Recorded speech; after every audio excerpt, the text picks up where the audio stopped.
तुम मुझसे मिलो या ना मिलो, मुझे कोई फ़र्क नहीं पड़ता। तुम मुझे रोज़ फ़ोन करो या ना करो, मुझे कोई फ़र्क नहीं पड़ता। उस दिन गुस्से में मैंने तुमसे कह तो दिया था, लेकिन खुद कितनी तकलीफ़ से गुज़री होंगी मैं, यह कहते हुए इसका अंदाज़ा तुम्हें नहीं हो सकता, या शायद हो भी सकता है, क्योंकि तुमसे बेहतर मुझे और कोई नहीं जानता। तुमसे ज़्यादा मुझे और कोई प्यार नहीं करता। तुमसे ज़्यादा मेरी ज़िंदगी के शब्दों को और किसी ने नहीं पढ़ा। मेरे दुख, मेरी तक पीड़ा, मेरी तकलीफ़ और मेरे आँसू तुमसे ज़्यादा और किसी ने नहीं बाँटे।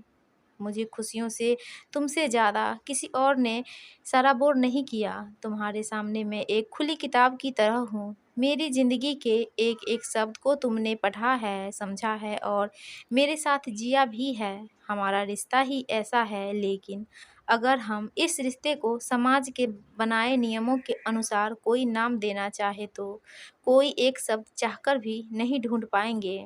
बस अफ़सोस इस बात का है कि मुझे इतने चाहने के बावजूद तुम कभी मुझसे मिलने की कोशिश नहीं करते। कभी तो आकर मिल जाओ। 8 साल हो गए हैं हमें मिले। मेरे और तुम्हारे घर की दूरी कोई इतनी भी नहीं कि तुम कुछ घंटे के रास्ते को इतने सालों में भी तय न कर पाए। तुमने तो जैसे बाहर निकलना ही बंद कर दिया। यह भी नहीं सोचा कि तुम्हारा मुझसे नहीं मिलना मेरे लिए कितनी बड़ी सज़ा है। यह ठीक है कि तुम मुझे रोज़ फ़ोन करते हो, एक बार नहीं कई-कई बार मुझे फ़ोन करते हो, मेरा हाल-चाल पूछते हो।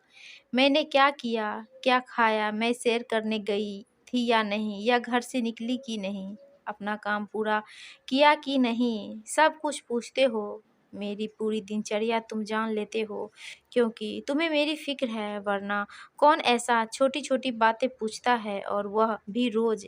कितने साल हो गए हैं इसी तरह से रोज़ फ़ोन पर बातें करते हुए, लगभग 25 साल से इसी तरह से रोज़ फ़ोन पर बात कर रहे हो। फ़ोन पर मेरा हाल-चाल पूछना या बात करना शायद तुमने अपना एक दायित्व समझ लिया है और उसे पूरी शिद्दत से निभाते भी हो, लेकिन तुम यह क्यों नहीं समझते कि फ़ोन पर बात करना ही काफ़ी नहीं होता, मिलना भी ज़रूरी होता है। अगर ऐसा नहीं होता तो समाज कब का ख़त्म हो चुका होता। लोग एक दूसरे से मिलते हैं, यह भी खुशी होने का एक तरीका है। मिलने की ज़्यादा ज़िद करती हूँ तो तुम वीडियो कॉल कर लेते हो। वीडियो कॉल पर एक दूसरे को देख लेना ही काफ़ी नहीं होता है। कुणाल, एक दूसरे के सामने बैठकर, एक दूसरे के हाथों में हाथ डालकर, एक दूसरे को महसूस करना भी ज़रूरी है। आँखों ही आँखों में अनगिनत बातें कहना भी ज़रूरी है। फ़ोन पर चाहे हम कितनी ही बातें कर लें, पर मैं तुम्हें अपने पास महसूस करना चाहती हूँ। मैं तुम्हें छूकर देखना चाहती हूँ। मैं तुम्हारी आँखों में अपने लिए छलकते प्यार को देखना चाहती हूँ। हम दोनों एक दूसरे की बाहों में समाये बस एक दूसरों की धड़कनों को महसूस करते रहे। दोनों घंटों एक दूसरे के साथ घूमें, कहीं साथ बैठकर लंच या डिनर करें, कोई फ़िल्म देखने चले जाएँ। मैं नदी किनारे, किसी नाव पर, किसी बगीचे में तुम्हारे सामने बैठकर, तुम्हारी आँखों में झाँकते हुए, तुम्हारे चेहरे को सहलाते हुए ढेर सारी बातें करना चाहती हूँ मैं।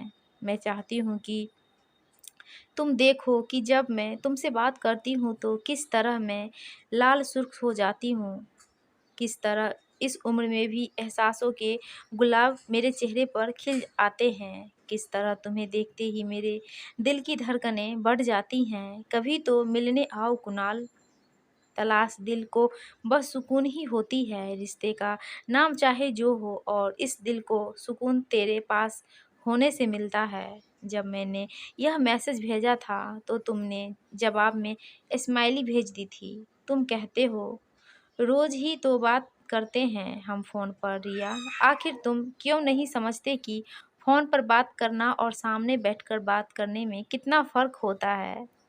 नहीं समझ पा रही कि आखिर यह कैसा प्यार है तुम्हारा, जबकि हम दोनों ही एक दूसरे का साथ सुकून से भर देता है। माना कि हम दोनों ही शादीशुदा है, हमारा एक परिवार है, जिम्मेदारियां हैं, गृहस्थी है, लेकिन प्रेम अगर है तो इन सब के बीच भी क्या उसे जिया नहीं जा सकता?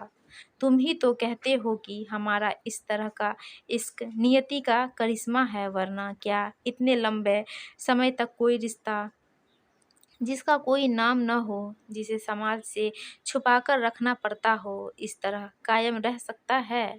इतना अटूट रह सकता है कि उसके भीतर के से न विश्वास चटके न भरोसा टूटे, बल्कि हम दोनों ही इस एहसास से भर अपनी अपनी जिंदगी की करवाहट के बीच खुश रहते हैं कि कोई तो है जो मुझे प्यार करता है, कोई तो है जो मेरे बारे में सोचता है, कोई तो है जो हर पल बात करने को बेचैन रहता है। ऐसा कितनी बार हुआ कि मैं तुम्हारे बारे में सोचती और तुरंत तुम्हारा फ़ोन आ जाता।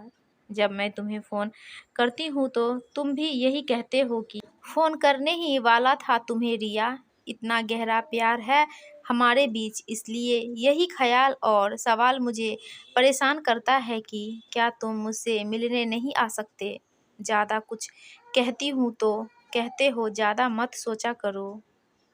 हम एक दूसरे के लिए हैं, हमारा प्यार सच्चा है, इतना ही काफ़ी है। वैसे भी तुम 50 साल की हो गई हो और मैं 52 का।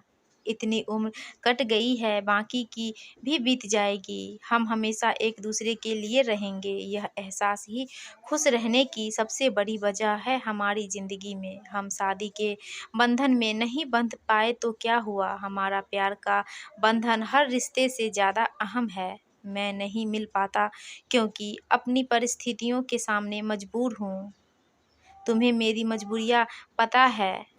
अपने से ही पूछो कि क्या तुमसे मैं नहीं मिलना चाहता। मैं भी तो तुम्हें बाहों में भरकर तुम्हारी सांसों की खुशबू को अपने अंदर समा लेना चाहता हूँ। नाराज मत हुआ करो मुझसे रिया, मुझे बहुत तकलीफ होती है, आंसू मेरे भी छलकते हैं, लेकिन उम्र के इस पड़ाव पर पहुंचकर अब जिम्मेवारियों को कुछ समय के लिए भी भुलाकर तुमसे मिलने आना संभव नहीं हो पा रहा है। तुम्हारे लिए क्या आसान होगा ऐसा करना? कुछ दिनों बाद मेरे बेटे की शादी है। तुम समझ पा रही हो ना जो मैं कहने की कोशिश कर रहा हूँ रिया? हाँ, मैं समझ रही हूँ सब कुणाल। मानती हूँ कि हमारा प्यार सच है, मानती हूँ तुम्हारी मजबूरियाँ हमेशा ही हमारे बीच एक गहरी खाई की तरह बनी रही है, लेकिन उम्र के इस पड़ाव पर पहुंचकर मिलना ज़रूरी क्यों नहीं लगता तुम्हें? मैं आज तक यह बात नहीं समझ पाई कि उम्र बढ़ने के साथ अपनी इच्छाएं क्यों मारनी होती हैं। दुनिया भी यही उम्मीद करती है कि अब तुम्हें प्यार करने के बारे में नहीं सोचना चाहिए। तुम्हें एक वैरागी सा जीवन जीना चाहिए। बच्चे बड़े हो गए हैं, जिम्मेदारियां पूरी हो गई है या कुछ वर्षों में पूरी हो जाएंगी। और क्या चाहिए, बस खाओ पियो, बहुत हुआ तो सैर पर निकल जाओ ताकि फिट रहो। इससे ज़्यादा कुछ और इच्छा करना गलत है, और प्यार के बारे में सोचना तो बिल्कुल वर्जित ही है। उम्र की गिनती के हिसाब से बड़ा होना हमसे बहुत कुछ छीन लेता है। अजीब नहीं है क्या यह बात? फिर प्यार करते रहना भी तो गलत है कुणाल। क्या मुझसे प्यार करना छोड़ दोगे? छोड़ सकोगे क्या तुम मुझसे प्यार करना?